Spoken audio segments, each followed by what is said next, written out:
What's up, everybody? This is Bike God here. Recently, I think in the last week, Pokemon XD got released on the Switch 2, which kind of got me thinking about the game again. I've been playing this game like basically once every year and a half for like the last 20 years, literally. So I've played this game a lot, have a lot of thoughts about it. This is absolutely an all-timer of a Pokemon game, and if you haven't played with it, haven't engaged with this game at all, I'd really, really recommend it. But it got me thinking about making like a little tier list for the available Pokemon within the game. The game is like very different than the mainline series in a lot of ways, but specifically, your Pokemon options are like very limited, and that's kind of like a huge part of the appeal of the game. And catching mechanics are very different. There's like a very small amount of quote unquote wild Pokemon. Most of the Pokemon you're going to be using throughout the game, you're actually capturing from other trainers. There's like this whole shadow Pokemon mechanic. I'm sure most of you already know this information, but anybody that doesn't, that's what it is. And 99% of the battles you participate in this game are double battles, which is obviously very different from the majority of the mainline games, where double battles probably make up a very small percentage of the amount of battles that you're doing.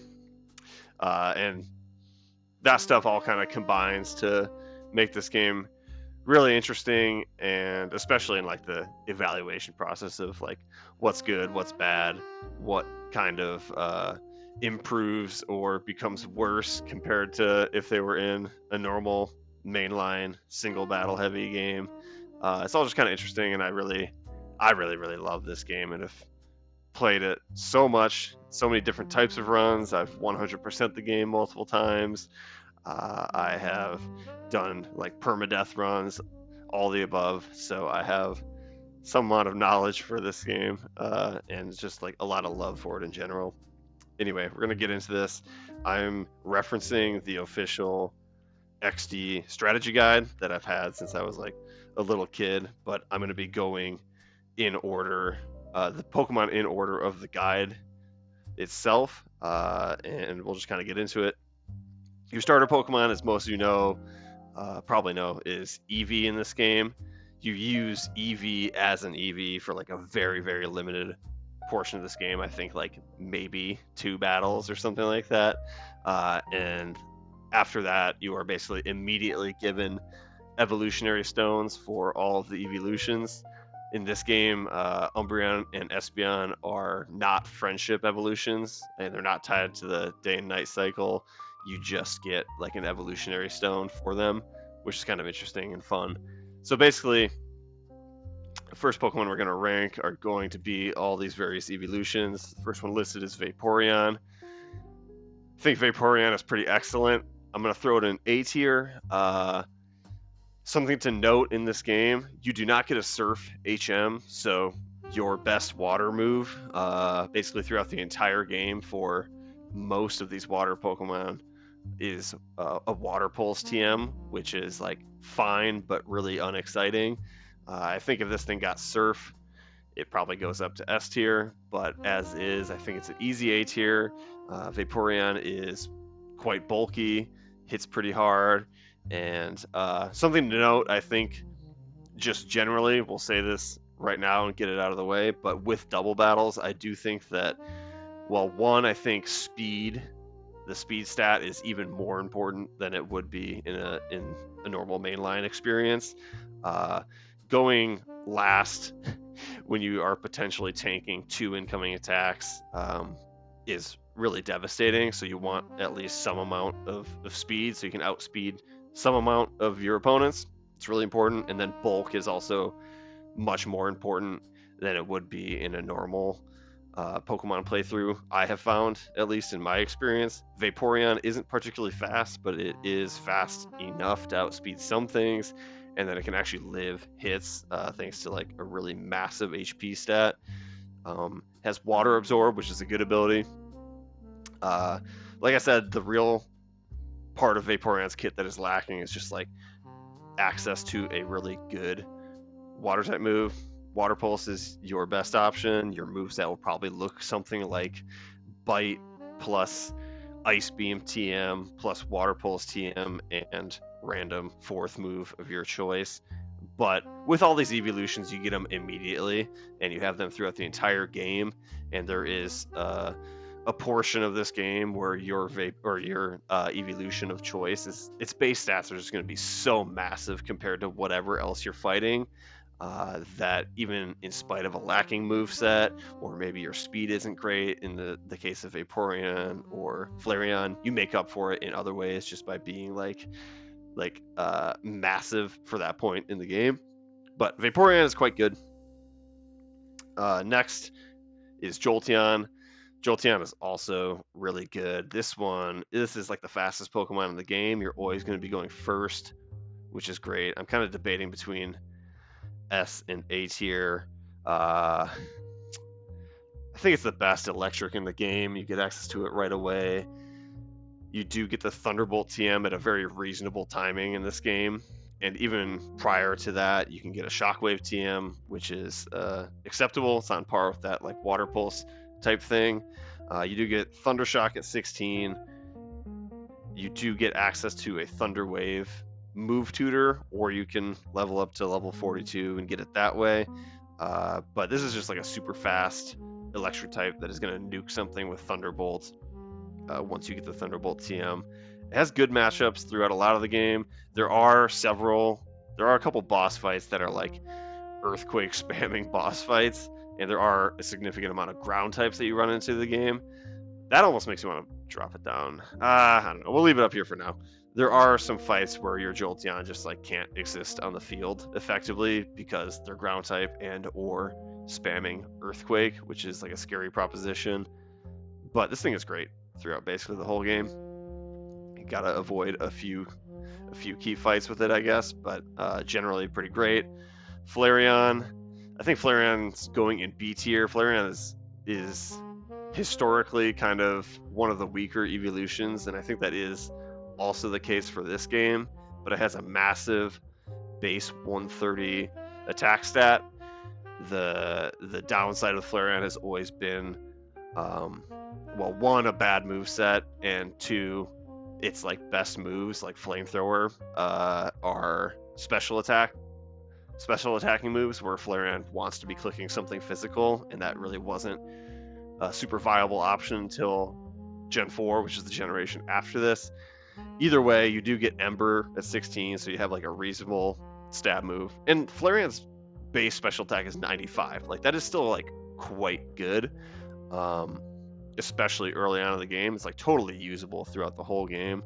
It's just not like the ideal thing that you would prefer to be doing with Flareon. But like I said, that massive attack stat, its real problem is it's slow. I think it's base 65 speed. But like I was kind of saying earlier, throughout a good chunk of the game, I mean, you're just a fully evolved Pokemon with a crazy base stat total. You can brute force through things. You will outspeed things just because you're a fully evolved and because your Pokemon is getting EVs and maybe even has better IVs or a beneficial nature than the random Pokemon that you're going to be fighting. But you do get a Flamethrower TM basically halfway through this game. You can slap it on Flareon, feel pretty good about it. There is a move tutor that tutors Body Slam, which might be your best like generic physical attacking option. You also can throw Shadow Ball on this thing. You do gotta kind of invest some stuff into getting the most out of Flareon, more so than I think most of the other evolutions, except for Umbreon. We'll get to him, but Flareon's pretty solid.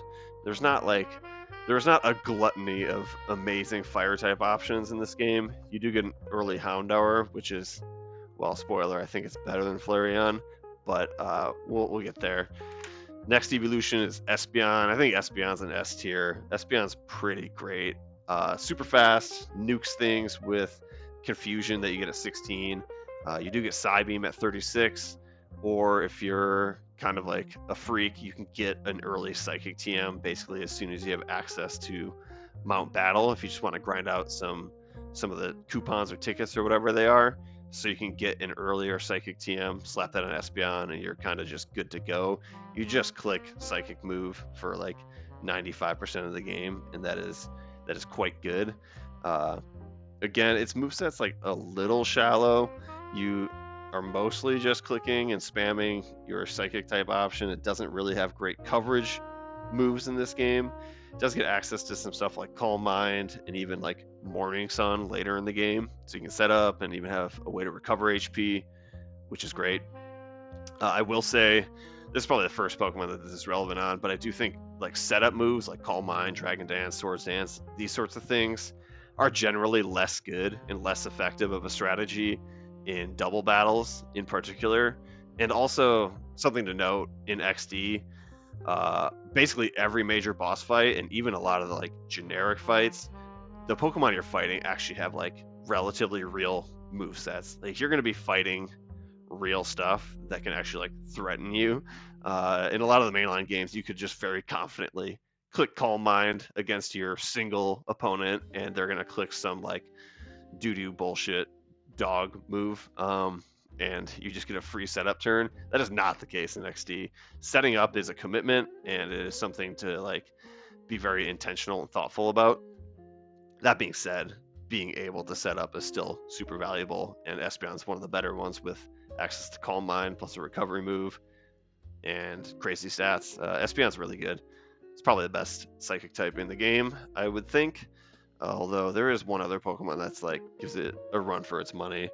After that, last evolution is Umbreon. This is tough. I don't think, honestly, I do think Umbreon's probably the most difficult to use and maybe even like the least fun.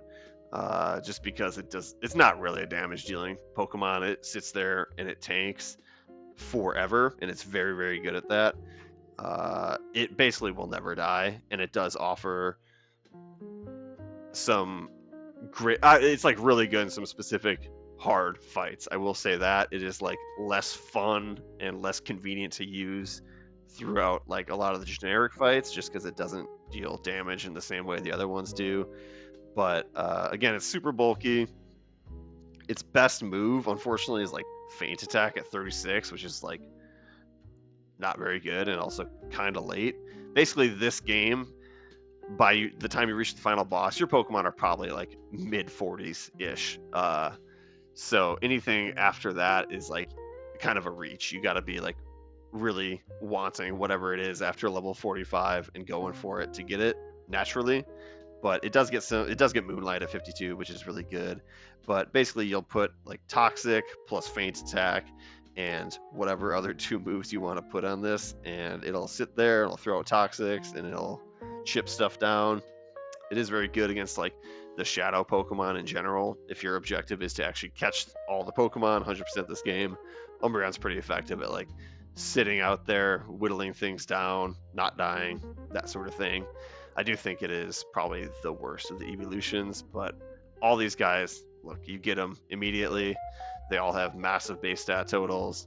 They all have a moveset that you can at least like patchwork something together that is effective and makes some amount of sense, even if you have to like invest into that moveset. Yada yada. All the evolutions are range from great to pretty good. Your first like available Pokemon outside of your starter is Teddiursa. You get a Shadow Teddiursa basically at the very start of the game. So again, this is something you're going to have throughout the entire game. I'm going to put it in A tier. Again, it's great to have something be available throughout the entire game to be able to provide value over the entire course. It's great. Teddiursa, once you purify it, it comes packing Return, Refresh, Lick, and Metal Claw. Basically, the only like real move out of those is Return, but getting Stab Return immediately is pretty awesome. Not having to invest the Body Slam move tutor into this thing because you have Return immediately is great. That's basically all it does. Is just like click really powerful normal type stab option, and it's really, really good at that. Evolves an Ursaring at 30, gets the Guts ability, which is interesting. Even more so because all these are double battles. You can intentionally poison it or burn it or whatever the case may be with your other partner Pokemon, and that is a pretty effective strategy. And Ursaring, again, this is kind of a theme for a lot of these Gen 3 Pokemon, or Pokemon in these Generation 3 games, I should say, is that their movesets are like relatively shallow, and a lot of times you have to invest some of your good TMs to maximize your Pokemon. And I think Ursaring is another example of this, where like basically its only good move is Return. You do get like Slash at 37, but that's just like strictly worse than Return. So really, you're going to be investing some TMs into this thing, and that's fine. You can put Brick Break, Dig, Earthquake, any combination of those things, even like Rock Tomb if you desperately need rock coverage, although that move is like really bad. You do get an Aerial Ace TM at some point. These are all real things that you can be doing with your Ursaring. And this thing, I think the same as Flareon, actually. I think it has 130 attack base stat, which is insane, especially before the like power crept versions of Pokemon. Saying 130 base stat attack is crazy, and it utilizes it better than Flareon does. Just having like a real physical stab move is great. Earthquake, Brick Break coverage, it's really good. Teddiursa has pickup early in the game, which is like a fun thing too, and worth noting. After Teddiursa, we have Lediba, which is over here. Gosh, I think Lediba has to go in the dog shit tier. It's like really bad. It is available early, which is probably like the best thing you can say for it. I think we kind of all know the deal with Lediba. Just has horrible stats. It is like its good stats are like incongruent with what you like really want to be doing with it, as far as its like moveset and such. It's just a very strange Pokemon. Upon purification, you do get Psybeam, Aerial Ace, Supersonic Refresh. Having Psybeam and then a Stab Aerial Ace, like, in theory, these are good traits, and could maybe combine to add up to being a valuable Pokemon, but then it's on a Lediba. You can't really do anything with it. It does get, like, screen support, and it does evolve early. These are good things. And the screen support stuff is, like, better in double battles as well, so that's something to note, but Ledian's really bad. We know this. Moving on. Poochyena, another Pokemon that is like kind of generally bad in most of the games that it appears in. Although I will say, I think this might sneak into the bottom of C tier here. It does evolve early, which is great. It does have Intimidate as Mightyena, which is amazing. One of the very best abilities in the game. And it's basically the only reason that I think this lands in C tier. Intimidate does get like a slight buff because it's double battles again. Lowering the attack on both of your opponent's Pokemon is potentially quite powerful, quite game winning. Upon purification, you get Dig, Heal Bell, Poison Fang, and Howl.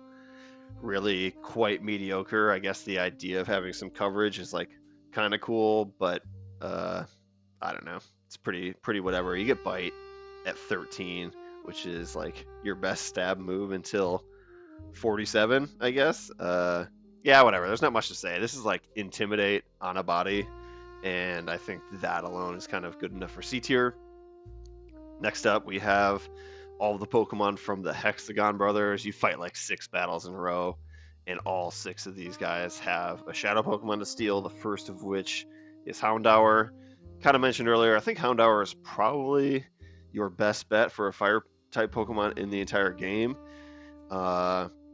Again, as I was saying earlier, bulk is quite valuable in double battles. Houndour has none of that. It will kind of crumple to any sort of strong attack, physical or otherwise, but it is quite fast. I think as a Houndoom, 95 base speed, which is just about good enough to outspeed everything in the game. Evolves early at 24, which is kind of shocking how early that thing evolves, and is quite good. Right off the bat, upon purification, the Houndour comes with Feint Attack and Ember as stab options. Then you have Charm and Roar as kind of whatever throwaway slots. Again, you do get the Flamethrower TM kind of midway through this game, and you can kind of rock the Feint Attack, Flamethrower, stab combination on a really fast kind of special attacking nuke. You can ride that for a while. It is quite good. There are some potent psychic types you need to check in this game. I think Houndour's pretty good. I think A tier is solid. It is kind of, yeah, I think it's deserving of A tier. It is kind of teetering on that edge though for me. After that we have Spheal. Where's Spheal? Spheal's here. Spheal is, if you didn't pick Vaporeon, this is your first water type option. Ooh boy. I think it probably lands somewhere in this B tier. All of these early Pokemon kind of get a buff just by being available early. I keep reiterating that point, but it is something to note, especially as we get later in this game. You're going to see Pokemon that, like, maybe in a vacuum are like stronger or better Pokemon than something you already see on the list, but they'll just have to go lower because you only get to use them for like a small portion of the game, right? Spheal, you get early. It does come packing Aurora Beam and Water Gun as stab options immediately. Aurora Beam is quite good. Water Gun is like totally acceptable.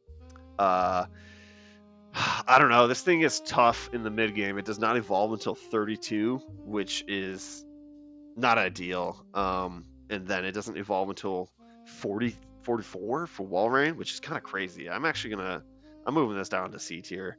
Like I said earlier, the game basically ends in these mid 40s. That your final squad is gonna be like 46 at the final boss. So being able to use a Walrein for 2% of the game is not great. You're gonna be rocking Spheal / Celio for most of the game, and it's pretty whatever. It gets access to the Water Pulse TM, gets access to Ice Beam TM.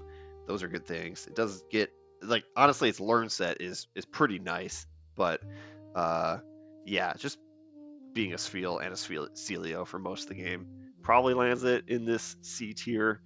Moving on, we have Baltoy. Baltoy is kind of an interesting guy. Let's see if I can like even find him in this list. Here we are.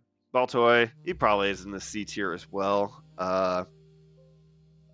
Interesting ground psychic typing. Does have Levitate, which is quite nice in this game. Like I said earlier, there are a lot of boss fights where there's just like EQs being spammed, Earthquake, I mean. So being able to dodge that is great, but also being a partner Pokemon to whatever Pokemon you're using with Earthquake is quite good. And that is like something that you should be trying to do, be mindful of, having a Flyer or a Levitate Pokemon in combination with whatever is throwing out stab Earthquakes. That's a pretty good winning combination. This Baltoy comes packing Rock Tomb, Mud Slap, Psybeam, and Refresh. Psybeam is great for this point in the game. Mud Slap and Rock Tomb are very whatever, but at least it has attacking moves. It doesn't evolve until 36 for Claydol. At that point, it is kind of an unkillable monster. It's super bulky and can throw out some stab psychic options.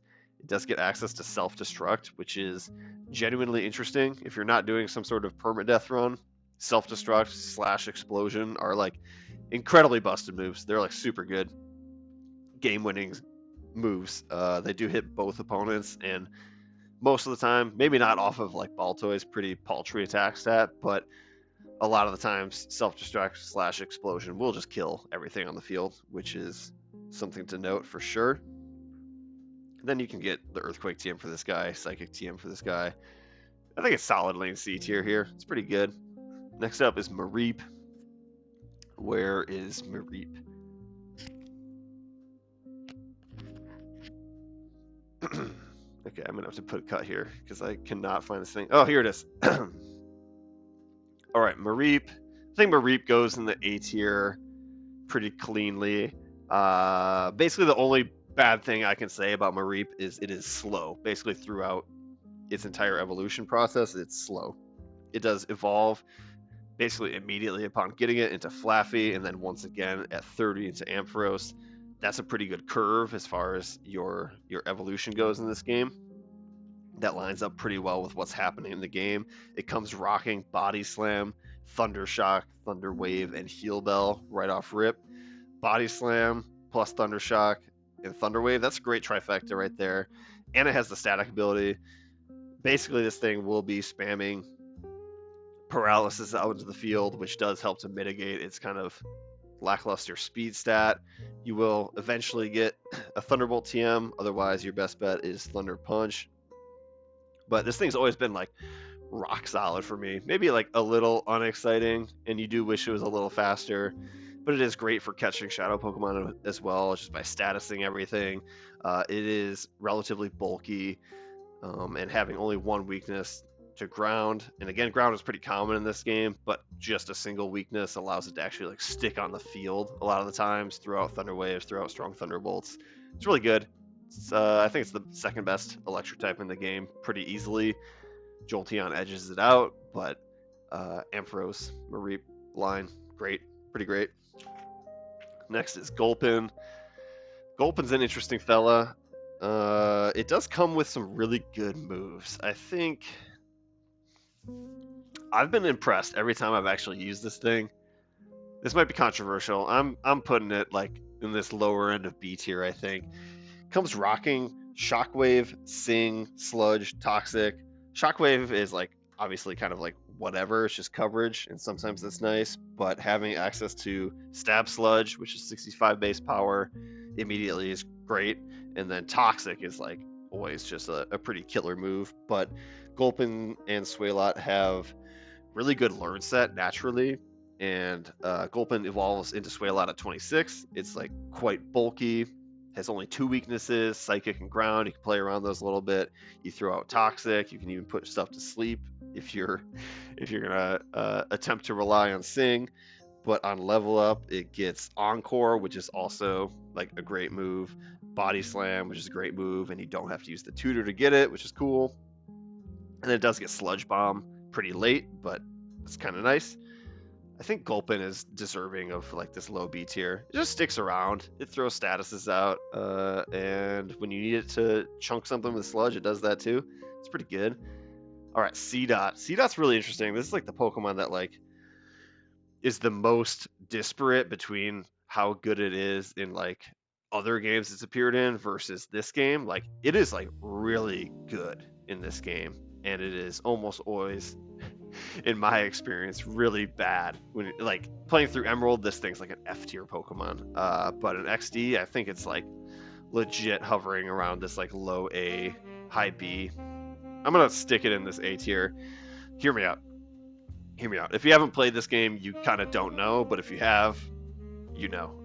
You get a Leaf Stone basically immediately after capturing this thing. So upon purification, you will immediately evolve into Nuzleaf upon gaining 1 level, which is great. You come already rocking Giga Drain, Bullet Seed, Secret Power, and Refresh. So you have access to like probably the best stab grass move you can, which is Giga Drain. The 5 PP is an issue, obviously, but just having access to Giga Drain immediately is cool.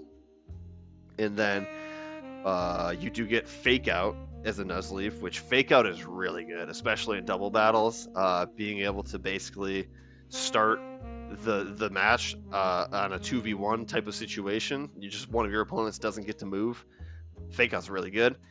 But like I said, you do get a Leaf Stone almost immediately upon getting this thing, so you can level up to 19, get Fake Out, and then immediately evolve into Shiftry using the Leaf Stone. You can give it the Body Slam from the move tutor, and then you just have this like really powerful, fully evolved Pokemon basically immediately that gives you a huge advantage every time it hits the field by using Fake Out. You can throw out strong Body Slams, and then it also gets self-destruct through the move tutor. And I kind of want to check Shiftry's base stat totals. Base stats. Let's check this out, because this might be okay. 100 base attack. That's probably one of the strongest self-destructs you can throw out in the game, especially certainly at this point. Like early game, this is the strongest self-destruct you can possibly have access to, and that's pretty busted. It'll just nuke the field most of the time, and then it does get access to some pretty strong TMs. You get access to Shadow Ball, Brick Break, Giga Drain, but you already learned that, so on and so forth. I do think Shiftry is like quite good. Maybe high B tier, I don't know. We're gonna leave him up here for now. I've been like super impressed and kind of loving Shiftry every time I use it in this game. which is great because every time I try and use it in the other game, it's just like the most disappointing thing ever. So that's cool. Next, we got Spinnerack. Spinnerack kind of just like immediately goes in the dog shit tier. It's just slow and frail. It gets nice moves upon purification. You get Dig, Refresh, Signal Beam, and Nightshade. Having Signal Beam immediately as a bug type Pokemon is like such a godsend, but then you're just a Spinnerack. It evolves sort of early into Ariados at 22, but it just remains this like incredibly frail and slow thing, which is that is the absolute worst combination of things to be in a double battle world, is both frail and slow. And I don't think there's much else to be said about that. Nightshade is kind of nice for chipping down shadow Pokemon. That's cool. Other than that, kind of doesn't have any redeeming qualities. Numel, where are you, Numel? Numel's kind of, this is a Pokemon that, oh, okay, it's Banana Bread time. Hold up. All right, Banana Bread's out of the oven. No more interruptions.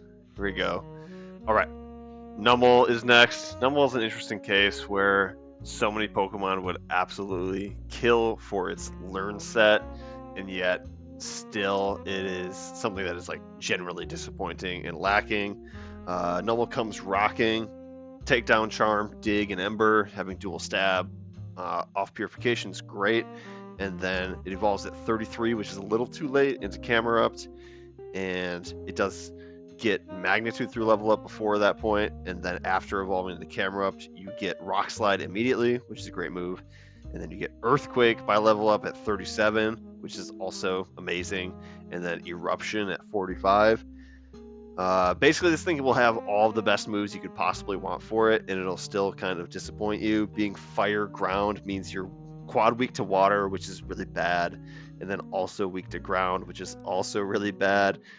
I think this thing exists here somewhere in C tier. It's like difficult to use, but you really want it to be great just because that tasty moveset that it has going on. I do think it's fine, it's usable, but it'll leave you lacking. It'll leave you wanting more, rather. It does come holding Charcoal, which is something to note, I guess, but a little disappointing.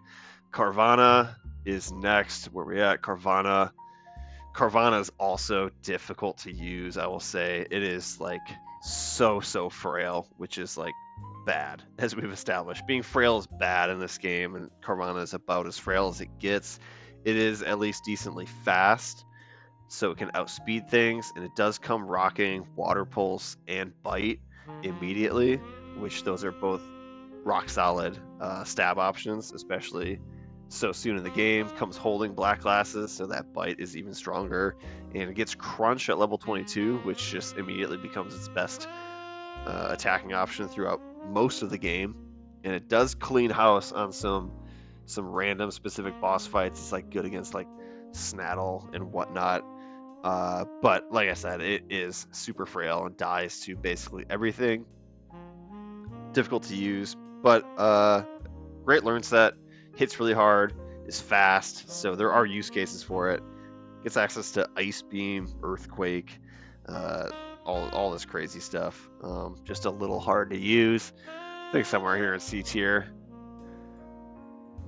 I honestly think Puchin is just like easier to use than like either of these guys. Well, don't pay too much attention to the ordering within the tiers. Maybe I'll go back later and like fix that up. But Shroomish is next. Shroomish, where you at? Mushroom. Ah, here we are. Okay, Mushroom. Shroomish is pretty good. I think Shroomish can go here in this B tier. It is one of the best Pokemon. For what it's worth, it's one of the best Pokemon at capturing Shadow Pokemon, which is cool. Comes rocking, Stun Spore, Mega Drain, False Swipe, and Refresh once you purify it. Stun Spore's pretty good. Mega Drain is like fine. You do miss out on Leech Seed, which sucks because you catch it at too high of a level, but it does evolve really quickly into Breloom. Breloom's a good Pokemon. It is a little too slow, I will say, and its best fighting type option until you get to, I think it's Pyrite Coliseum, where you get the Brick Break TM. You basically rock Mach Punch for a lot of the game. Mach Punch does do a good job of kind of covering for that low speed. But Breloom is like a little bit frail and a little bit slow, but has a massive attack stat, gets access to some reasonable moves with Mach Punch, Brick Break, Grass move of your choice, Mega Drain or Giga Drain, and then you figure out that like fourth move slot option. You're not waiting around to get like Spores and Shroomish, obviously, so you don't have the sleep thing going for you, but I think Breloom is pretty good. I do think Breloom is much better in like a single battle world. I'm gonna put it somewhere over here, but it is pretty good. Evolving early in this game is like a great trait to have, and you will see that with like a lot of these Pokemon at the higher end, is that they do evolve early. Next is a really bad Pokemon, Delcatty. I think Delcatty can go here in the top of dog shit. Congratulations. It's pretty bad. You do catch it at like a slightly higher level than like most other things happening at that point of the game, so you can use it like as a shadow Pokemon and obliterate some things for like exactly 2 seconds, and then it falls off and becomes really bad.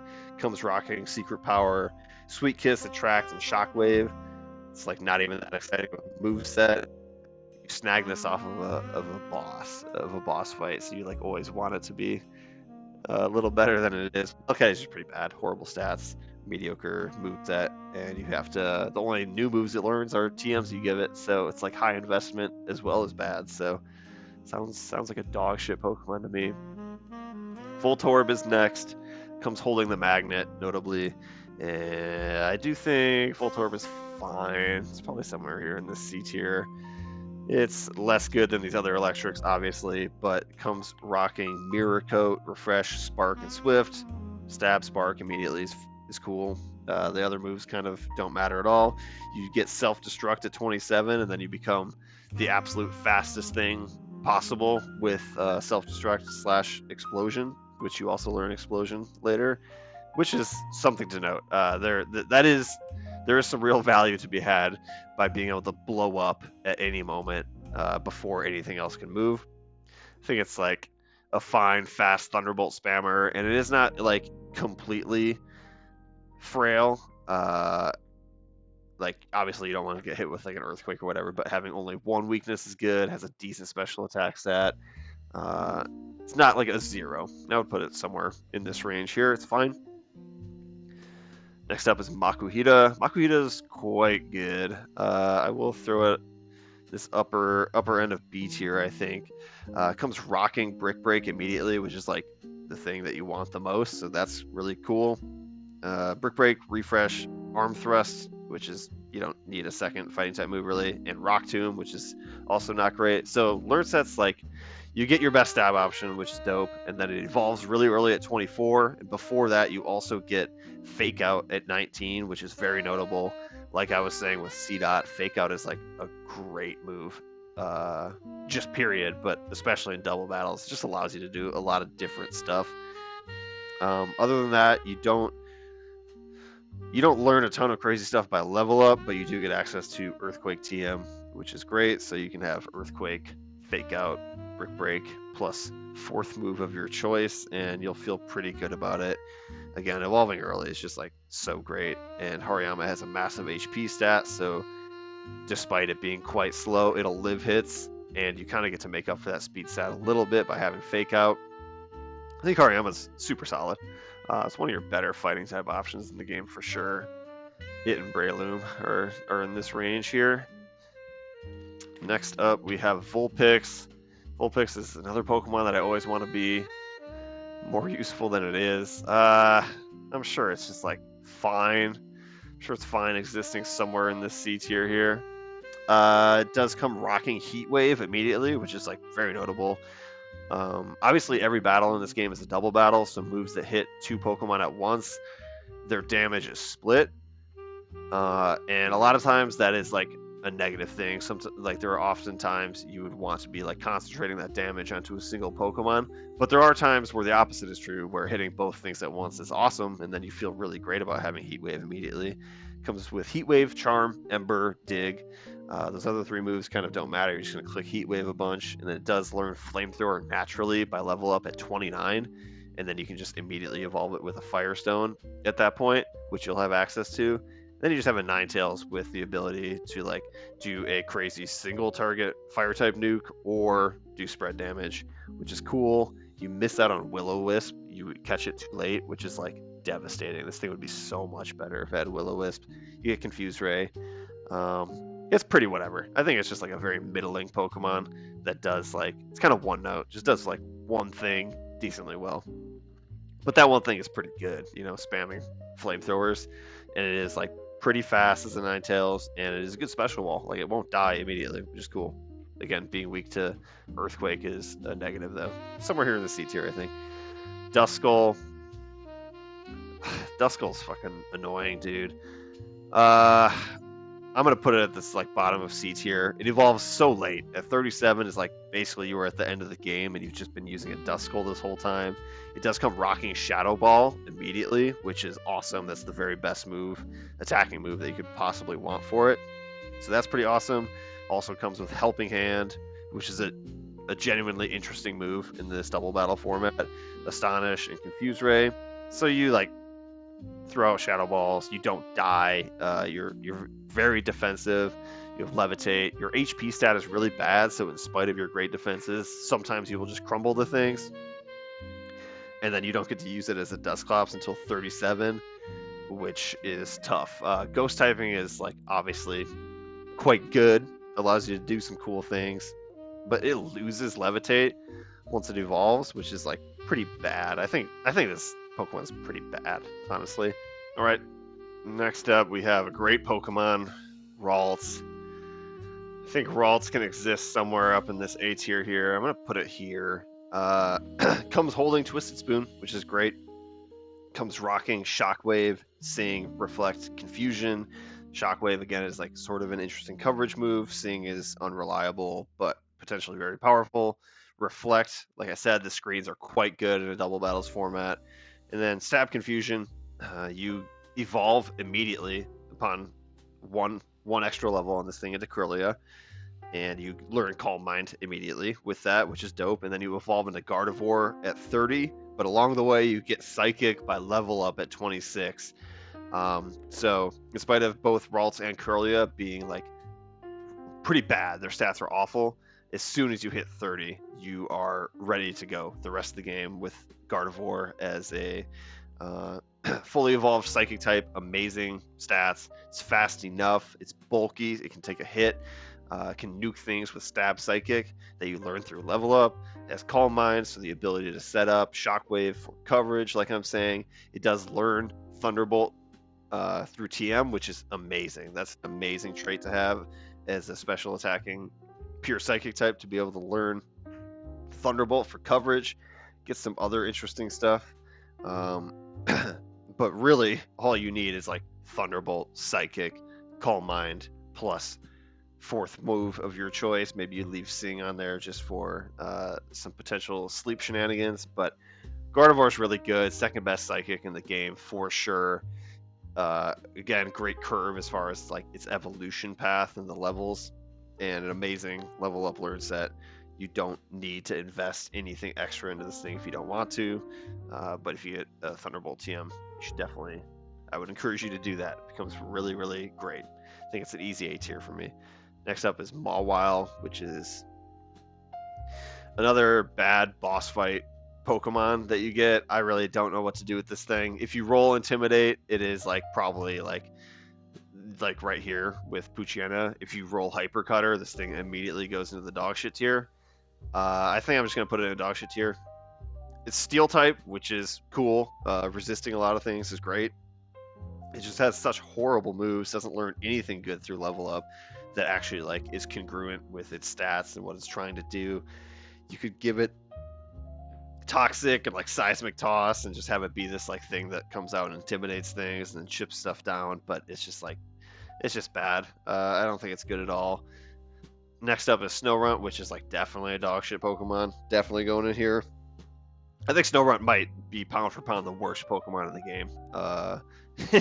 Like unironically, it's just so bad. It doesn't evolve until 42, which is the end of the game. Its stats are fucking pathetic.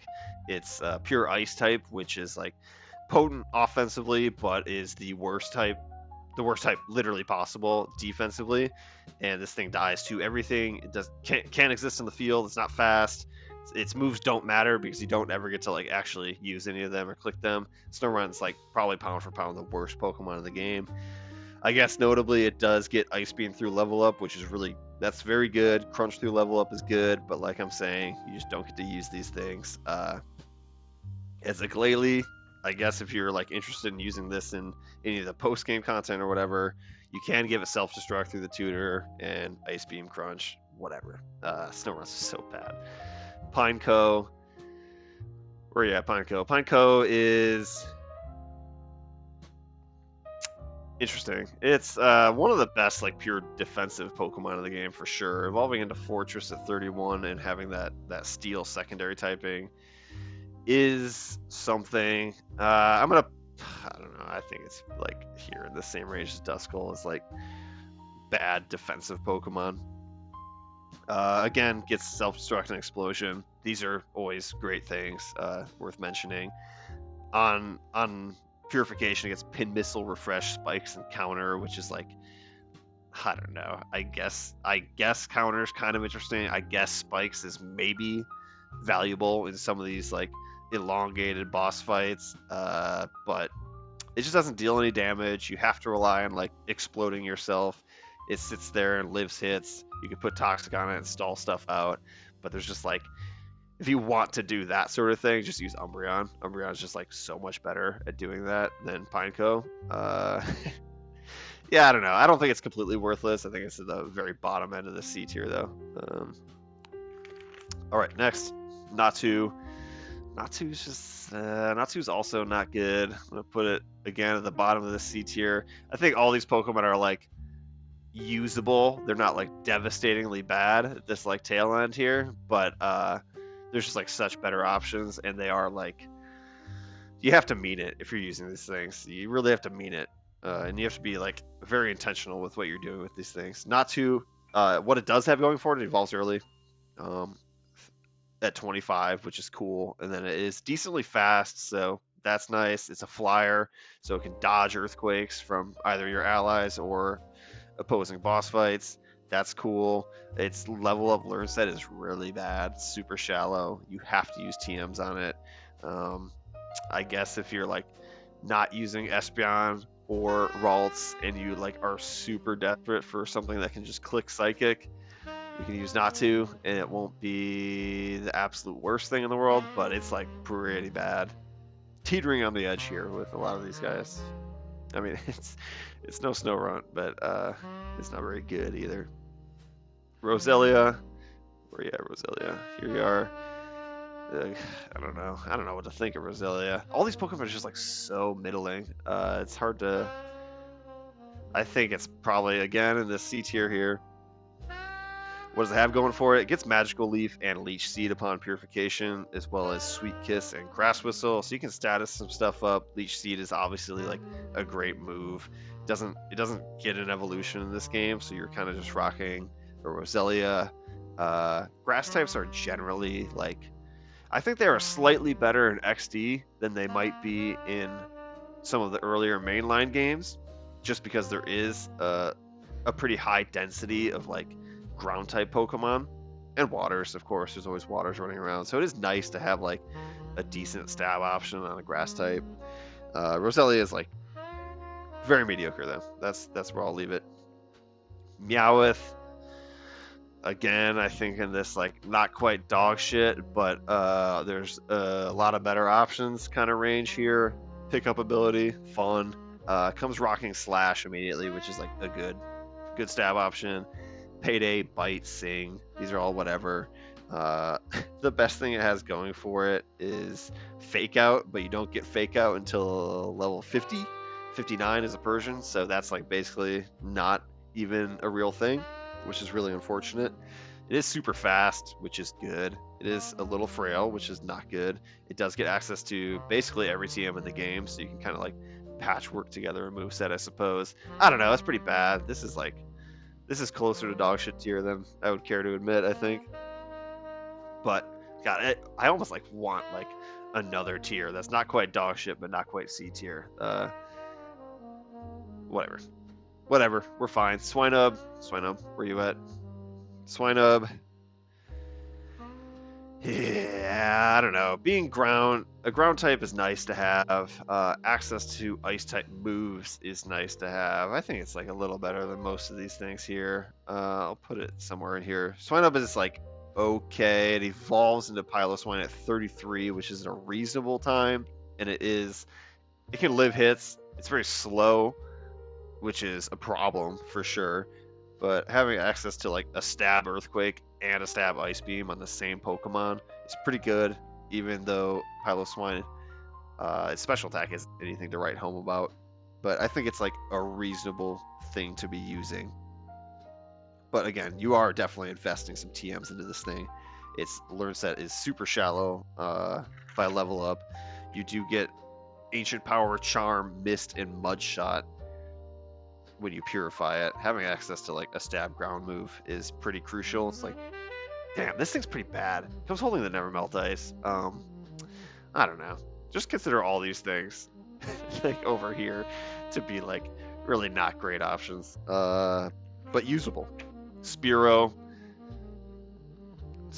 is like, I don't know. Getting this thing in the middle of the game is just like so whatever. It evolves immediately, which is nice. It comes rocking Aerial Ace upon purification, but then its other 3 moves are worthless, basically. False Swipe, Baton Pass, Leer. I think this thing's going to the dog shit. It's like pretty bad. You do get Drill Peck at 40, which is like the best flying type move in the game, but you have nothing else going for you. You're decently fast, but you don't hit hard enough to warrant it, and you die to everything. Grimer's a little interesting. It gets Sludge Bomb when you purify it, which having your best stab attack immediately is pretty great. It evolves late at 38, which is like totally not great. That's pretty late. It is bulky, so it'll live some hits. Slow. You throw out Sludge Bombs. It also comes with Shadow Punch for some reason, Helping Hand, and Minimize. And it does have access to some great TMs. You can, again, patchwork together a pretty impressive moveset if you really wanted to. You gotta mean it, though. I do think it's better than like these other weird random things. Having stab Sludge Bomb immediately is pretty great. Yeah, sure, you'll go in there. Damn, there's like a crazy density of like mediocre Pokemon in this game, I'm realizing. Seal is kind of fun, actually. I quite like Seal. I'm probably a little too high in this. I think this thing is sneaking into B tier, and I'm gonna tell you why. It comes holding Mystic Water, which is cool. It comes with Surf, it's one of the few Pokemon in the game that has access to Surf. So having the best water type move is pretty awesome. It comes with Surf, Helping Hand, Safeguard, and Ice Beam immediately. So you have your 2 best stab moves immediately.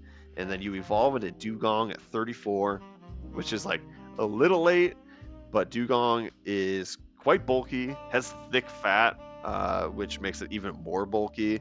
And it is not like the most offensively impressive Pokemon of all time, but having Ice Beam and Surf definitely it's worth trying out. It's worth noting. I think Dugong is probably pretty good because of that. I think it's probably it's like definitely better than Spheal, which is like the only other Pokemon other than Vaporeon as far as your water options at this point. This is like unironically the second best water type in the game that we've talked about thus far, and it has some great things going for it. Surf and Ice Beam, really good, very bulky. It's not like pathetically slow, which is cool. You know what? I talked myself into it. I think he's a B tier Pokemon. Lunatone, another boss fight shadow Pokemon. Lunatone, where you at? Lunatone. It does come rocking Psychic immediately. I think it's going to exist in the middle of this C tier here. All of these boss fight shadow Pokemon come like very slightly over leveled, so like for the next small portion of the game, they are like a little stronger than like relative to the stuff that you're fighting, which is something to note. So this Lunatone comes holding the Hardstone, comes rocking Psychic, Baton Pass, Rain Dance, confusingly, and Rock Tomb. So moveset's like kind of whatever. Psychic is obviously amazing to have immediately. You miss out on Hypnosis, you're too high of a level, which sucks. does get Explosion in its learn set, which, as we know, is pretty cool. It's interesting. It can learn Ice Beam through TM, Earthquake, Shadow Ball. It can learn a lot of cool stuff. Calm Mind. By the end of the game, this thing is like absolutely outclassed in like kind of every single way, and you won't want to use it on your final squad. But as something to clear stuff in the mid game, I think it's like kind of quite effective at that, and you can get it to have a pretty impressive moveset if you invest. So I think it's a solid C tier option. It's like easier to use than like any of this other stuff for sure. Zangoose, where are you, Zangoose? Zangoose comes rocking Brick Break, Crush Claw, Counter, and Refresh. Whatever moveset. Brick Break is good. It's nice to have. You miss out on Swords Dance, you're too high of a level. Comes holding Silk Scarf. I mean, just as like a fast normal type option that can click a normal type stab move or some sort of physical coverage move, I think, again, it's easier to use than any of these other things over here. You do get it later than like all this other stuff, which is something to note. I don't think Zangoose is particularly good, but I don't think it's horrible. I think middle of this C tier is like probably a fine range, and like all other normal types, it learns fucking every TM in the game.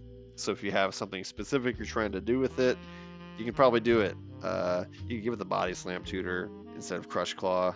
That is a better option probably. It is quite good. It randomly gets the Thunder Wave tutor as well, which is kind of interesting. Something fast that can click Thunder Wave and also hit hard. It's cool. Nose Pass is next. Nose Pass is really bad. Nose Pass's stats are just not good. It's like physically, it's like a very defensive Pokemon with a horrible base HP stat, which is usually not a winning combination. Duskull kind of has that thing going on as well, but Duskull has at least like Ghost Typing and Levitate to kind of buoy that a little bit. Nose Pass is just like a nothing burger, deals no damage, can't really tank hits because it has no HP. It does come rocking Thunderbolt once you purify it, which is like kind of funny. Its moveset's like actually killer. Thunderbolt, Helping Hand, Thunder Wave, Rock Slide. But it comes pretty late in the game, and it, like I said, deals no damage, and kind of, if it gets hit by a super effective move, it is dying 100%. I think it's existing somewhere in this dogshit tier, which is a shame, because you look at that moveset, and that moveset's pretty sexy, but it is what it is. Togepi is going in the dogshit tier. Togepi is also like, I mean, it evolves into Togetic through friendship. The friendship evolutions, you can basically get them whenever you want. It is like a little tedious little grind that you got to do, but you can basically have it whenever you want. It comes rocking Follow Me, Tri-Attack, Ancient Power, Helping Hand. Stab Tri-Attack is like, in theory, that would be cool for a normal type Pokemon to have, but Togepi can't deal any damage. It gets like some weird support moves through level up, except you miss a bunch of them. Now that I'm seeing this, it comes at level 25, so you miss out on Sweet Kiss, Yawn, and Encore, and then learn literally 0 good moves after that. I guess Wish is kind of interesting. Again, you learn every move in the game because you're a normal type, but Togepi's a stay away for sure. It's just a bad Pokemon. It's just not good. Being a flying type is like at least nice as a Togetic. You can dodge earthquakes. It's cool. Paris, boy, where are you at, dude? Just what a density of like bad Pokemon in this game.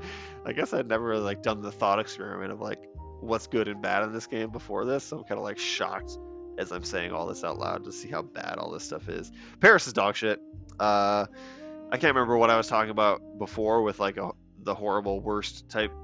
Oh, it was Snorunt, ice typing. Yeah. Bug Grass might be a worse defensive typing than even ice is. Being quad weak to fire and flying, and then weak to ice, weak to all this stuff. Rock. It's just like really bad, and you're super slow, and you're frail, so you die immediately. Don't even think about clicking a move because I promise it's not going off. You do get Spore.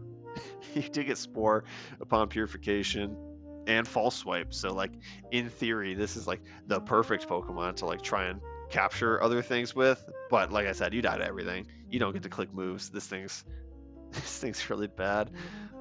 Next is Growlithe. This is my boy. Where you at? Oh yeah, you got this ugly ass sprite in this game. Growlithe. Again, okay, so we're at the point where like these are Pokemon you're getting in Cipher Key Layer, and this is basically I would say like 65% of the way through the main story ish. So you're missing out on that like buff you get through early availability, and I don't know how much I want to like actually take that into account as far as like punishing certain Pokemon. I guess I've kind of been doing that, so I should probably keep doing it. I do think Growlithe on its own merit is like quite good. I think it is arguably. I mean, I think Flareon provides more value overall throughout the course of the whole game, but I do think Growlithe is quite good if you get Intimidate. Intimidate's awesome. I mean, Flash Fire is even pretty good and also fun, specifically for double battles. You can trigger it yourself and get a boosted fire type move. Intimidate is like super easy mode, easy to use, just like obvious great value off the Intimidate. You do get Flamethrower immediately upon purification. You can evolve it with a Firestone immediately into Arcanine. You have Flamethrower, Charm, Bite, Takedown, and then whatever TMs you want to use on this thing to make it a real move set. But Arcanine has like amazing base stats. Like base stat total is better than even like the evolutions, which are like the other like biggest things you have access to at this point.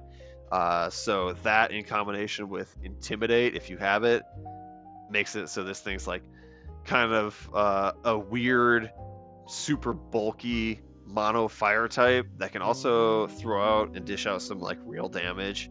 It has great stats, mediocre shallow move pool, amazing ability.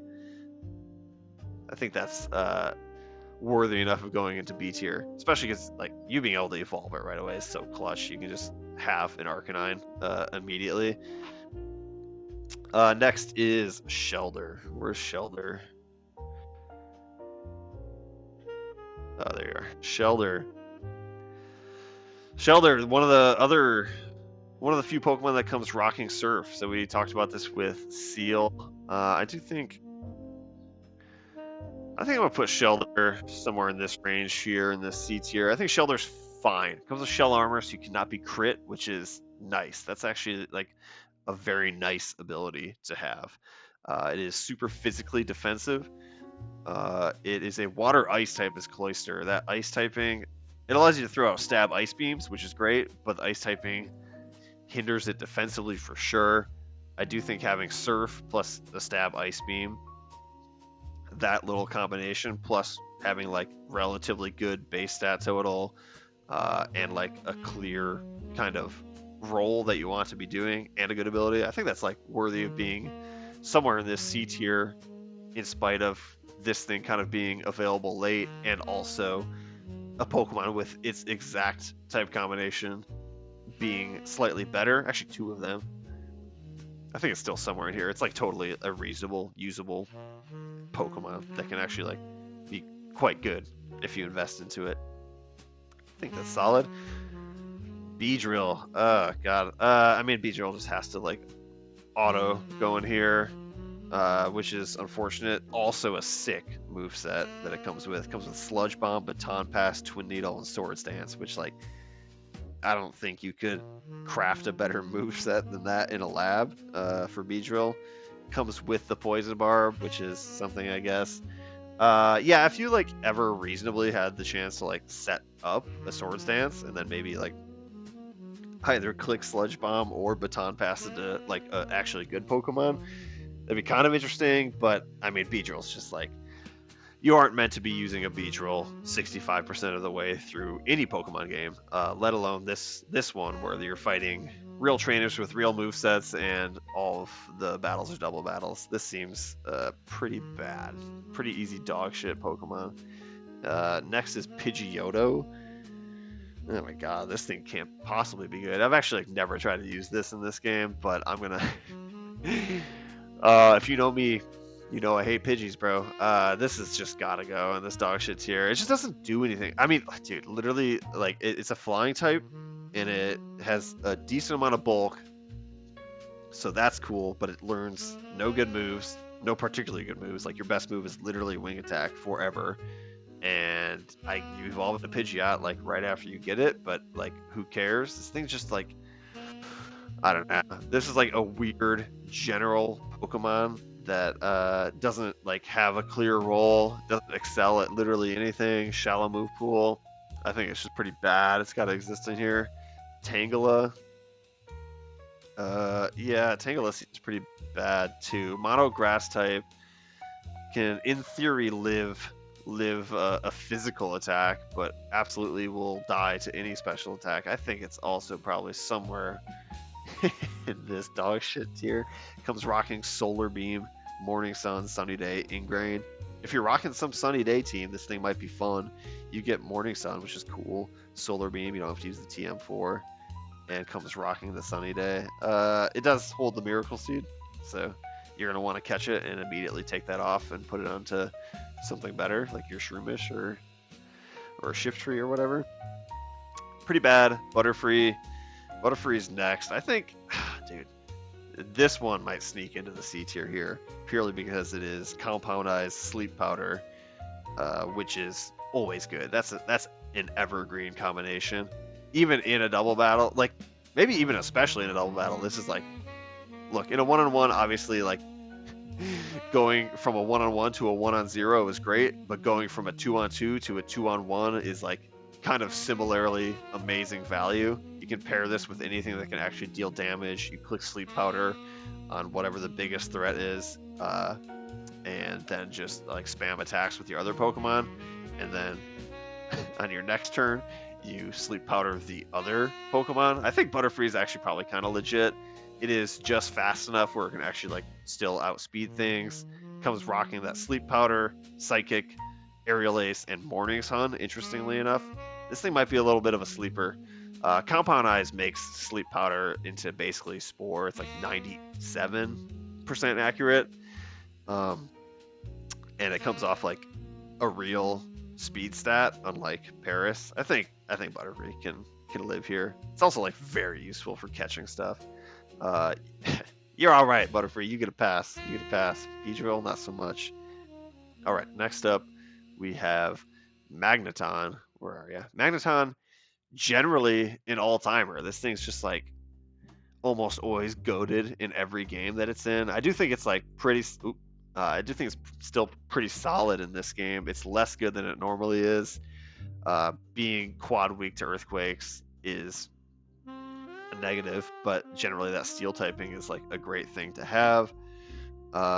Its moveset's like a little curious upon getting it. I think it's going to exist somewhere in this top end of C tier. Maybe it can... dude. Whatever, you just give it a Thunderbolt TM and it's fine. It comes with Double Edge, Refresh, Rain Dance, and Thunder. So if you're rocking some Rain Dance team, this thing's a pretty great option. It's got a massive special attack. It is like slightly faster than you think it is, so it doesn't always go last, which is cool. I'm like almost talking myself into going down to C tier again. Okay, this is like the pinnacle of C tier though. Yeah. Steel typing, generally great. You just give it Thunderbolt and you feel pretty good about that. You can do some cool stuff with that Rain Dance if you really wanted the Rain Dance Thunder thing going on. It's a pretty shallow move pool, which is a shame, but you just rock Thunderbolt, Thunder Wave, and 2 random moves and you're feeling okay. Just being a Steel type is so good generally if you're avoiding Earthquakes. And there's just like kind of a limited amount of reasonable electric type options I'm seeing, like Jolteon, Mareep, and then that's it, like Voltorb, Magneton. I know you get Voltorb earlier, but I would almost always rather be using this Magneton, I think. Next up is Venomoth. Damn, there's just a gluttony of these like really mediocre bug type Pokemon, huh? What does this thing get? This thing comes rocking Silverwind, Refresh, Substitute, Psychic. So some genuinely interesting moves there. Psychic and Silverwind, off rip. Comes holding Silver Powder to boost the bug type moves. Cool. Substitute is a move that's better in singles, but still potentially kind of game breaking. Even in spite of all those praises that I just sang, I do think it is probably maybe. I'll put it in dog shit. I do think it's like it's better than Beedrill for sure. It's got like a real base stat total, unlike Beedrill. Maybe I'm lying about that. I do think it is slightly better, and it is decently fast, which is huge, and it won't immediately die to everything, but just doesn't quite get there for me. Next up is Weeping Bell. This is like pretty late in the game to be rocking a Weeping Bell. I will say it does have a good moveset. Magical Leaf, Morning Sun, Sludge Bomb, and Sweet Scent is a throwaway move. But having Sludge Bomb immediately and Magical Leaf, probably the two best stab options you could want as a grass poison. Misses out on all of the powder moves though, which sucks. I'm trying to think of this. This thing is like genuinely helpful against the boss fight of this area that it appears in. I don't know. I think this is like also kind of just bad. And you're gonna have used your Leaf Stone on a C-Dot already. This seems not good. Arbok, where are you? Arbok. Another Pokemon that if you roll Intimidate is like genuinely useful. If you do not roll Intimidate, it is really bad. Comes with Sludge Bomb, Refresh, Glare, and Bite. Having Sludge Bomb and Glare it's pretty fine. Having Intimidate is cool, but this thing's base stats are like pretty whack. It doesn't do anything. It's not particularly fast. Doesn't hit hard. Doesn't live hits. It just kind of exists as like an Intimidate spammer. Where's the other dog shit Intimidate guy? Mawile, there you are. Primeape. Boss fight snag right here. Comes rocking Cross Chop, Helping Hand, Focus Energy, and Reversal. Pretty whack-ass moveset, to be honest. Primeape is a fast, powerful fighting type, which is, there's like always value to be had with that combination of characteristics. Again, like I said, that moveset's like really bad, but it does learn every good TM that you'd want it to have. It can learn Earthquake, you can give it Brick Break, you could even give it Thunderbolt or Thunder if you wanted some weird random coverage on it. Dig, Bulk Up, whatever, Aerial Ace. I think Primeape is probably fine. I'm going to put it somewhere here in the C tier. I think it's like more usable than these guys. Excuse me. Next we have Hypno. You get it in the same fight. Hypno's moveset is a little better, actually quite a bit better. Psychic, Baton Pass, Meditate, and Shadow Ball. Just having Psychic plus Shadow Ball is nice. Hypno is like this weird, like bulky Psychic type. It's a little slow and it doesn't hit very hard. I don't know. This thing seems to me that it would not have like a clear role, and that's not a good place to be. You want to be a superstar in your role. Remember that, everybody. I think this thing's probably not unusable, but very unexciting. I think I'll put it down here with Butterfree. Dude, I think Butterfree's better than these guys. I won't be real. Right there. Raticate is next. What's with all these like shitty Gen 1 Pokemon appearing in... Oh wait, no. Now we're on a Citydark Isle here. These are Citydark Isle encounters. So this is literally late game. This is the end of the game. The last 20% of the game is this Citydark Isle, and it is almost entirely just like a gauntlet of you battling trainers and snagging the last Shadow Pokemon. I would say generally your team is going to be completely set for the most part by the time you arrive here. So all of these encounters, kind of take them with a grain of salt. You're going to see a lot of powerful Pokemon here that you don't like actually ever really intend to use, which is unfortunate. But there is like a significant amount of post-game content and stuff where these Pokemon are useful for. I'm not really taking that into account, but you're going to see some crazy stuff like me putting like, I don't know, a Salamence in like a tier where you just like think that it should not be. It's because you get to use it for like exactly 2 fights or something like that, right? Raticate, you get it super late and it's just bad. Dog shit. It's dog shit. You get Super Fang, which is like a real move with real applications, but other than that, it has like nothing going for it. I don't know why you'd ever consider using this. Yeah, nothing to be said there. Next up, we have Golduck. Golduck comes rocking Brick Break, Psych Up, Charm, and Waterfall. Waterfall is unironically probably the best single target water move in the entire game. Just 80 base power. You get to choose the target. So that's cool. This thing's definitely not in the unusable tier down here. I think I'll just stick it at the bottom of this C tier. It's like, you could do worse than running a Golduck. Although you get it just so late, which is just a shame. But you can just teach it Psychic, Ice Beam, have that Waterfall on it, keep Brick Break. You have some crazy coverage. It's just like a fine Pokemon. Sableye. No weaknesses. Bad stats. Super late in the game. I think it's got to go in dog shit tier. You do get Shadow Ball immediately, which is great. You get Recover immediately, which is also quite good. And then Feint Attack, Helping Hand. It has a real moveset, I will say that, and it has no weaknesses.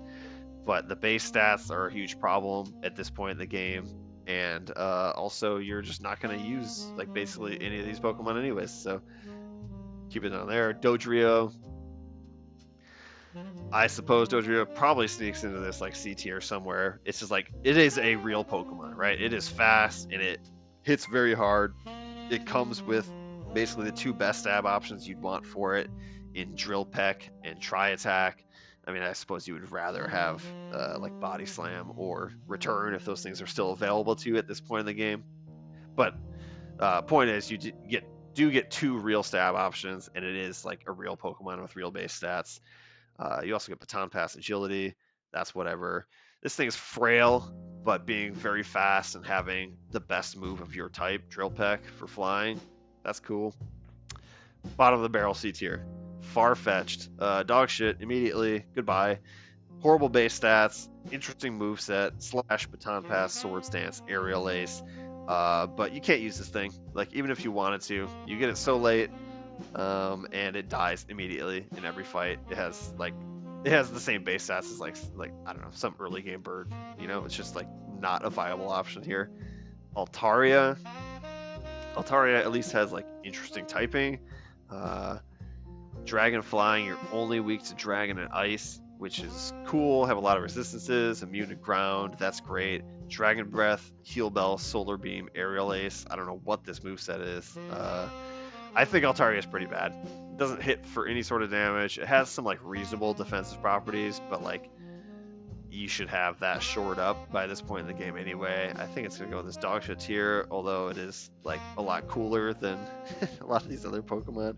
Natural Cure is a nice ability, and then you do hold the Dragon Fang, and you learn every TM possible, but it's just like this weird like defensive Pokemon, doesn't deal damage, doesn't quite do what you want it to be doing, and you get it super late.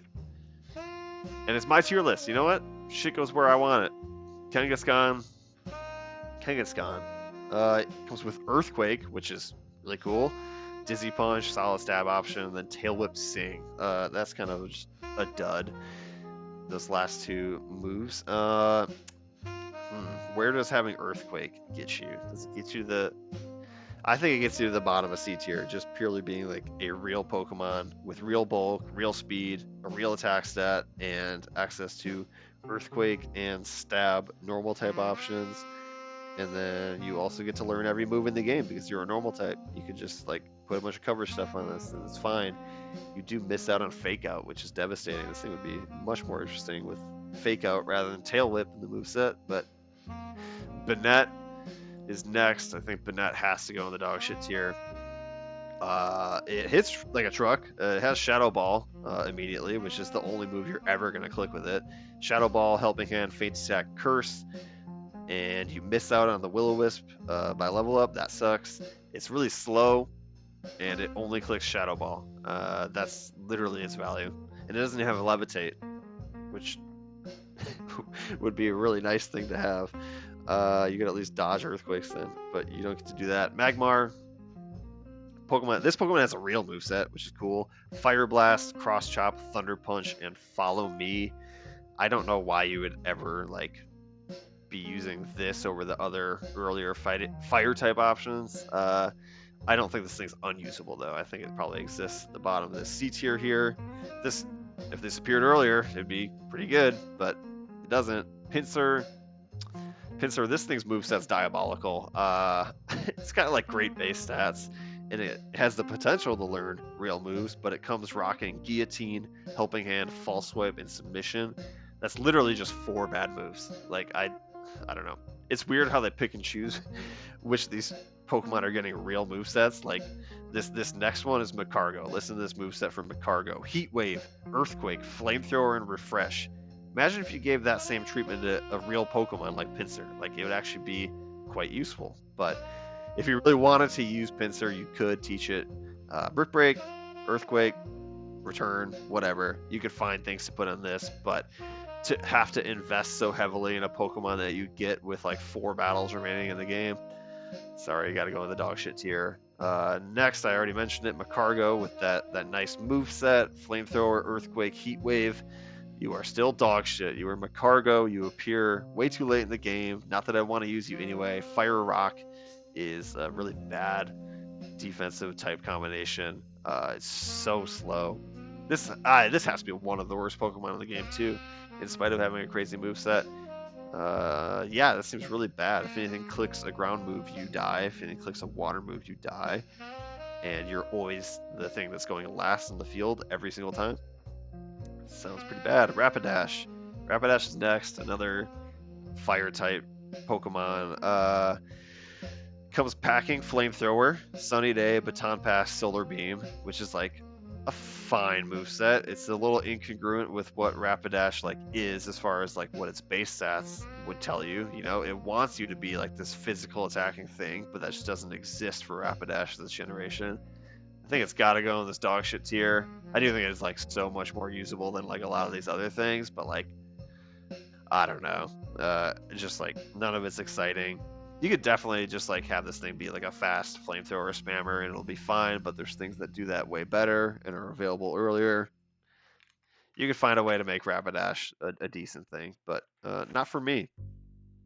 Hitmonchan, Mega Punch, Helping Hand, Mind Reader, Sky Uppercut. So bad learn set. You missed out on Mach Punch.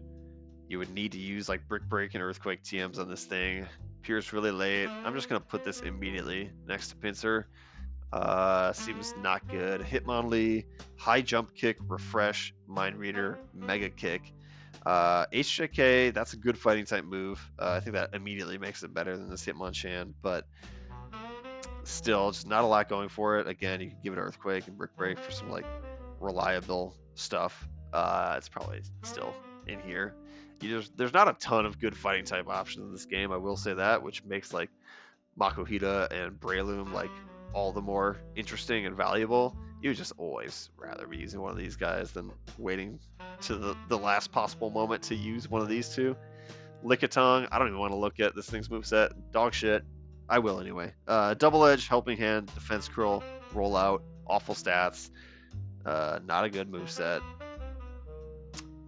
We know the deal with Lickitung. It's just a really bad Pokemon. Period.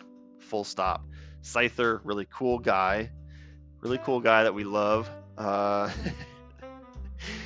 Razorwind, Morning Sun, Silverwind, and Slash. So you get Silverwind, which is like nice to have like a real bug type stab option. You get nothing else notable. Your learn set's super shallow, both for level up and TMs. This thing has to be a dog shit, which is really unfortunate. Chansey, interesting. Chansey comes rocking Thunderbolt, Sweet Kiss, Soft Boiled, Skill Swap. You have access to the Thunder Wave and Seismic Toss, Move Tutor. I do think that this thing, as lame as it is probably quite good, even though you get it really late. I think if you put this thing on your team, it would actually like put in some serious work. I'm gonna put it here at the bottom of this C tier. Chansey's just kind of a busted Pokemon. You can throw Toxic on this in combination with a Soft Boiled and that Thunder Wave Seismic Toss thing that I mentioned. And this thing would be really good. It would clean house for sure. I think Chansey's probably good. And you can still evolve into Blissey, right? It becomes a monster. Solrock, this is like almost an immediate dog shit tier as well. Bad typing. Does get Levitate, which is good. Psychic, Baton Pass, Sunny Day, Cosmic Power. It's just too late in the game to be rocking a Soul Rock. It's just not very good.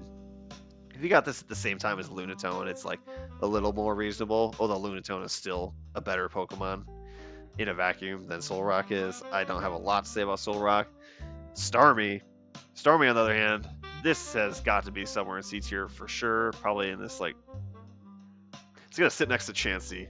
This is like the zone where really good Pokemon that you get like way too late. But Starmie's a very good Pokemon. This is like kind of with Magneton and some others. This is just like a historically always really good and potent in whatever game it's in. You just happen to get it so late in this one. It comes rocking Waterfall, Ice Beam, Recover, and Refresh. You just give it Thunderbolt and Psychic TM, or maybe you want to keep Recover on it. I'm not sure. Anyway, some combination of those 5 moves is like one of the best movesets you could possibly have in the entire game. It's fast, it hits hard, has good base stats, has even like decent bulk. It won't die immediately. Starmie's pretty good. All right, after Starmie, listed in my guidebook, this is kind of a little weird. You get access to 2 Electabuzz in this game for whatever reason. One as a Shadow Pokemon that you can snag in Citydark Isle, and then you get access to an Elekid through a trade. You trade the Shadow Togepi for this Elekid, and this Elekid comes rocking a crazy moveset. And I did not think to reorganize this list so that I would actually like talk about this at the time in the game where you'd actually be getting it. You get this relatively early, like about the mid game. You get a level 20 Elekid with Ice Punch, Fire Punch, Thunder Punch, and Cross Chop. And that's a ridiculous moveset.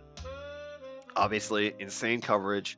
Electabuzz, Elekid, whatever, as you evolve it. It's a real Pokemon with real stats. Has, I think it's like a 105 base speed, so it's pretty fast, like 95 or 100 special attack.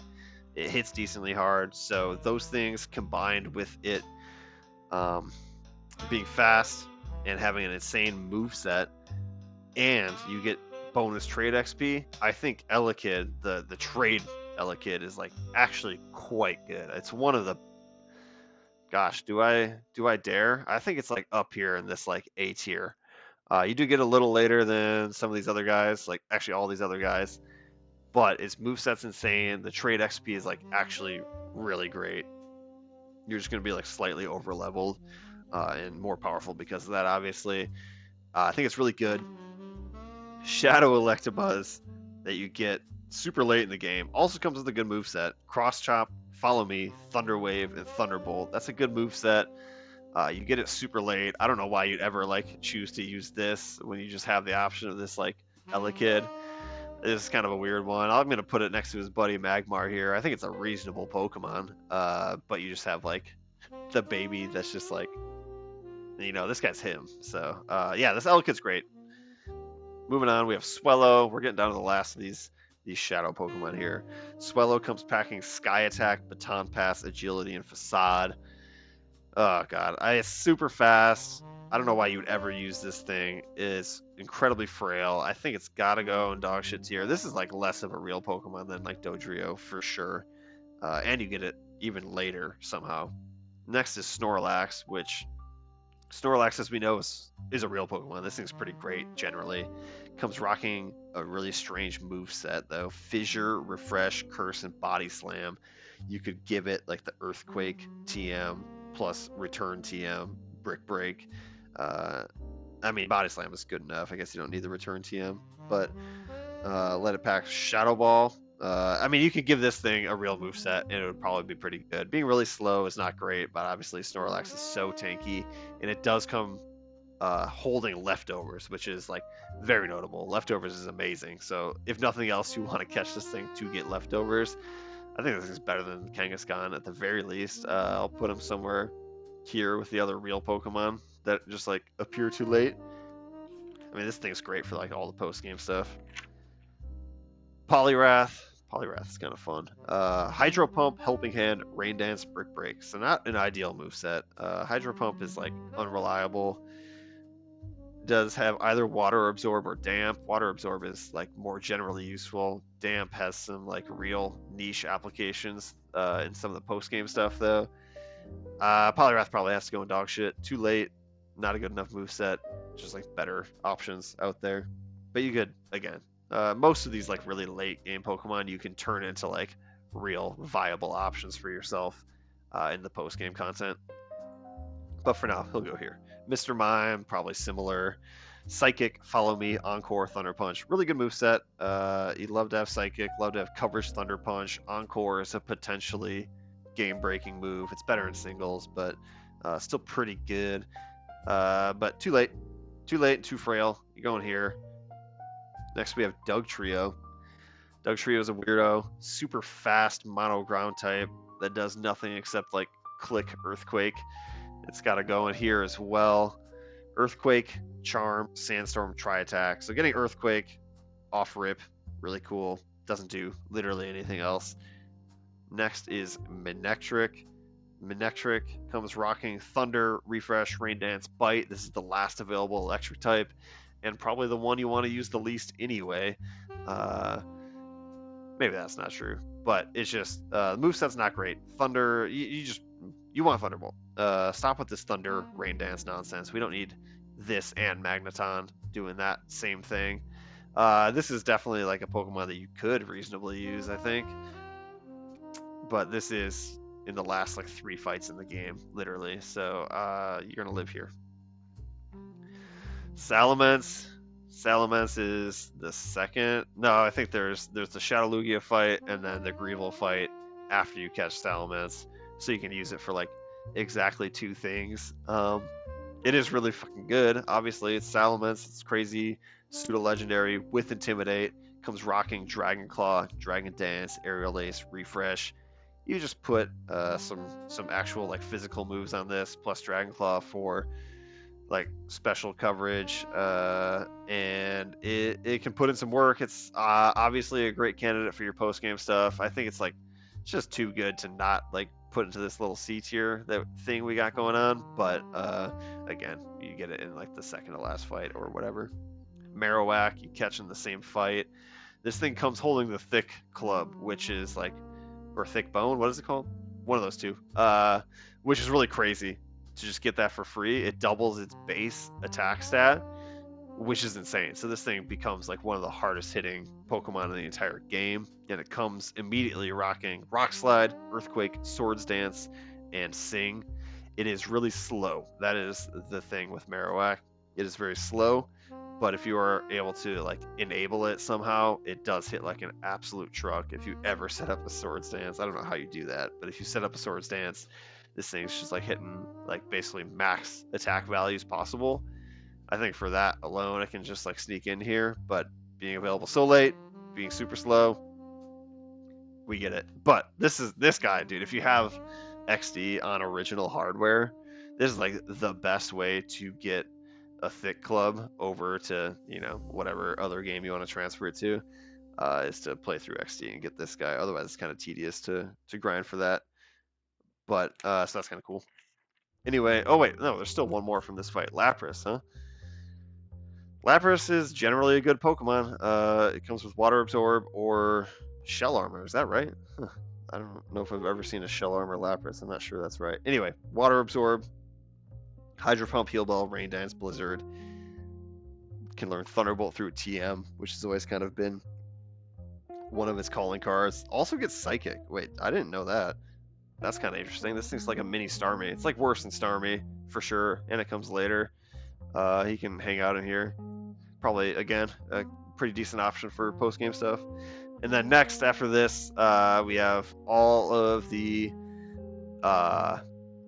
Greevil fight Pokemon / Shadowlugia / like the Dragonite you have access to after catching all of the other Shadow Pokemon.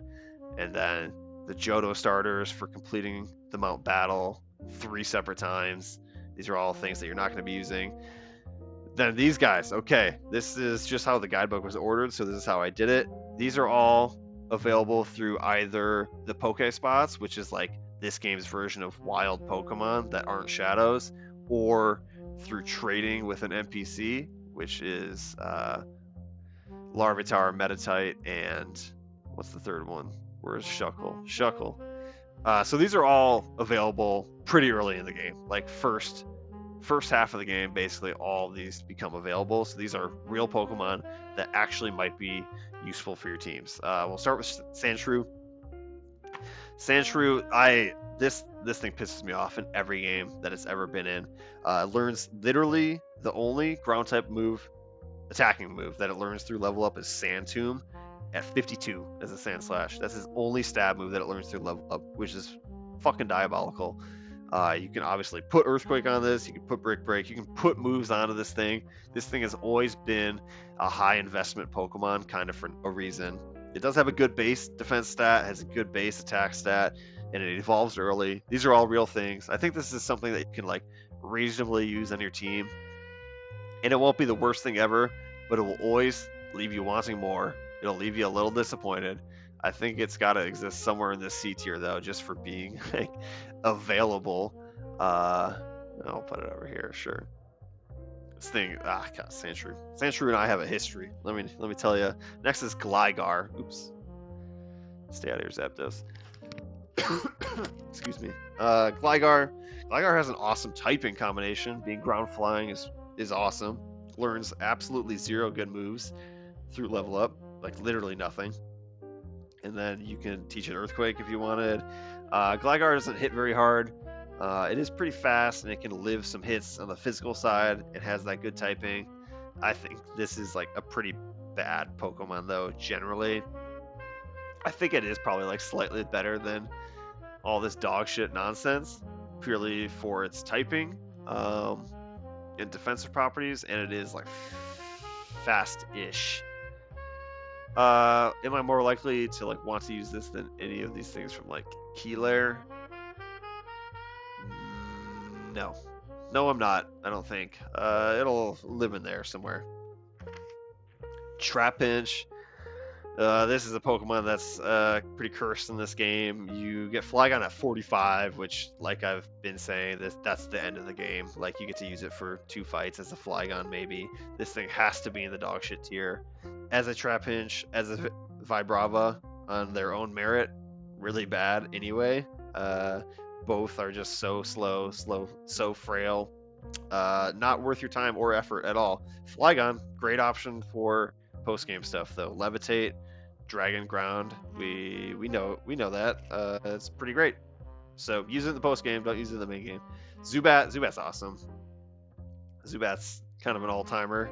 Always good. Having access to a Crobat is like almost always a good thing. Ground type immunity, actual real moves through level up, learns or evolves. I'm having a stroke. Evolves into Golbat at level 22, and Golbat is like a very reasonable Pokemon for a large portion of this game. It's like weirdly bulky, kind of fast, hits decently hard, having Bite and Wing Attack, and then like Confuse Ray is like some weird random stuff to do. And then you get a Crobat eventually, and it's just like rock solid. I think it does exist somewhere here in this B tier. Next we have, oh sorry, just lost my page. Hoppip. Hoppip's awesome, dude. Hoppip's like really good. This is a Pokemon that I think kind of randomly gets better in the specific context of this game. Just being really fast and being able to put something to sleep immediately. We talked about this with like some other sleep inducers, but like turning your 2v2 into a 2v1 like immediately for free is awesome. And that's like kind of all Hoppip does, is just like be fast and set up the powder moves. And Leech Seed, it doesn't really deal damage. You can give it Giga Drain, Mega Drain, Bullet Seed, whatever. You can even like put Toxic on it and do Toxic Leech Seed stuff. But just as a fast, really potent support Pokemon, it is like kind of the best thing in its role. It's like very unique. I do think it's like really good. I'm gonna put it up here in B tier. It's pretty great. I don't know, maybe it's better than these guys. I'm gonna put it pretty high up in this B tier here. It's like, trust me, if you've used this thing, you understand. It's like something that like is hard to fully grasp until you're using it, and you're like, oh, this just makes every fight so much easier for free. That's awesome. Yeah, Jumpluff is really good. Phanpy kind of has like it's almost the exact same as this like Sandshrew situation that's happening. Evolves pretty early, level 25. Having a Donphan at level 25 is great. It's got great stats, great attack, great defense, but it learns 0 good moves. It at least gets Earthquake through level up all the way at 49, but at least it like learns it. And it has a super shallow TM learn set as well. Like, I don't know. Both these guys are usable just for their stats and their early evolution. And you just kind of have to get over the fact that they don't ever get good moves. And that does become an issue at some point, don't get me wrong. But they're, at the point that you get them, they're a little above their pay grade as far as like stats and stuff like that. You can make it work. Surskit is, I mean, the only use this Surskit really has is like trading it with Duking for, I think it's the Metatite that you get for the Surskit. Whatever. Either way, on its own merit, it evolves early at 22 into Masquerain and gets Intimidate. Those are its merits. So does it... You get it later than Poochyena. I think it'll exist somewhere at the bottom of this C tier, just as like a flying type with Intimidate that for some portion of the game is probably solid, and then you box it and never think about it again. I think that's fine. Next we got Aeron. Aeron's dog shit. You can't ever use this thing. Has like a reasonable level up move pool where it actually has like real attacking options, but you're an Aeron for like 2/3 of the game, and then you evolve into Lairon at 32, and then into Aggron at basically the end of the game. And being like quad weak to Earthquake and also guaranteed to move last in every fight, in combination with its like bad evolution curve as far as like timing, it's got to be in dog shit. It's pretty bad. Wooper, on the other hand, is awesome. Wooper's great, evolves at level 20 super early. Water Ground is like a historically great typing combination, both offensively and defensively. It's pretty fucking awesome. Gets Earthquake through level up at 42, which is like, that's reasonable. You will actually be using that during the game. Gets Mud Shot really early. Access to Water Gun is its like basic water type move. You can give it Water Pulse if you wanted. Ice Beam through TM. Brick Break. It gets a lot of good stuff. Plus, it can have Water Absorb, which is great. Even has some like interesting applications with, you can hit yourself with a water type move to heal. It's good. Doesn't die. Early evolution. Reasonable moveset.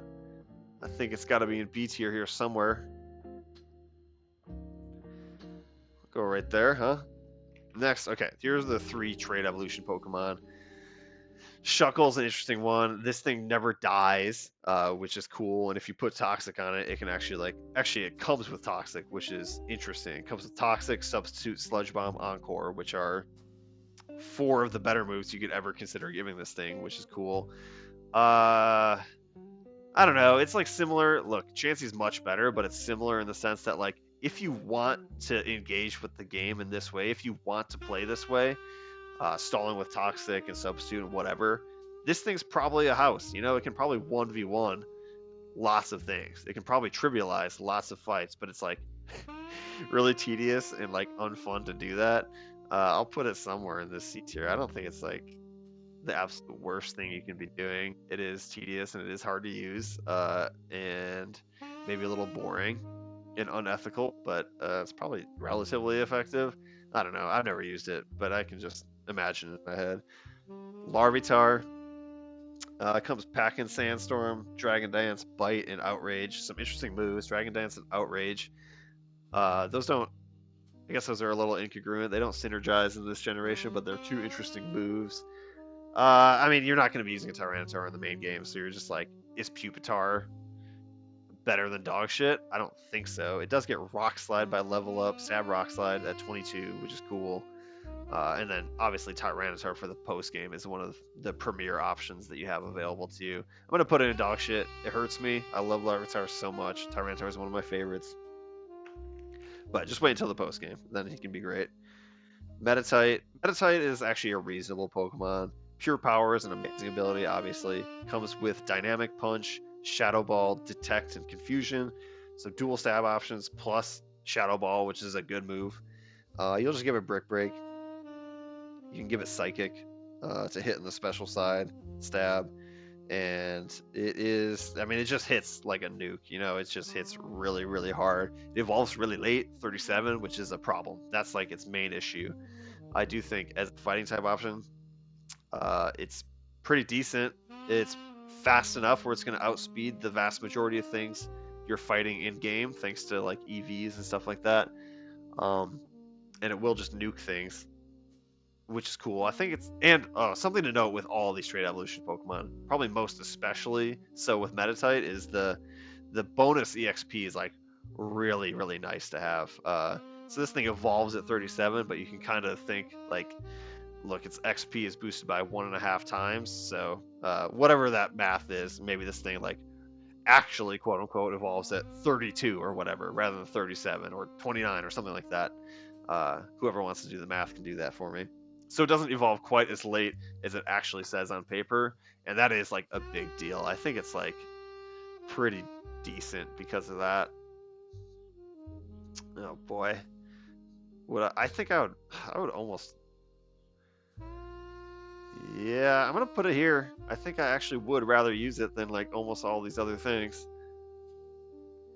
But here we are at the end, I guess. That was, I'm not gonna go back and like reorder within these tiers. That sounds a little much for me right now. So don't look at the ordering within these tiers too much. It's not really indicative of all that much. Snorunt is absolutely the face of dogshit tier. Maybe he can live down here. But anyway, yeah, let me know your thoughts. It was fun. Love this game. Peace and love, guys. Bye bye.